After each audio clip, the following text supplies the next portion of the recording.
Army chief की ज़ेर सदारत फॉर्मेशन कमांडर्स कॉन्फ्रेंस। फोरम का आइन और कानून की हुक्मरानी बरकरार रखने के लिए क़यादत पर मुकम्मल एतमाद का इजहार। कुछ हलकों की जानिब से पाक फौज को बदनाम करने की हालिया प्रोपेगेंडा मुहिम का भी नोटिस। मुल्क की सलामती सबसे मुक़द्दस है, पाक फौज इसकी हिफाजत के लिए हमेशा रियासती इदारों के साथ खड़ी रहेगी। ISPR।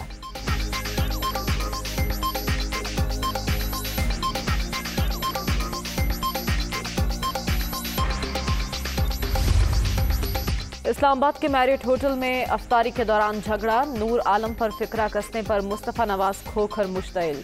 शहरी से हाथापाई, दीगर शुरका बीच बचाव कराते रहे।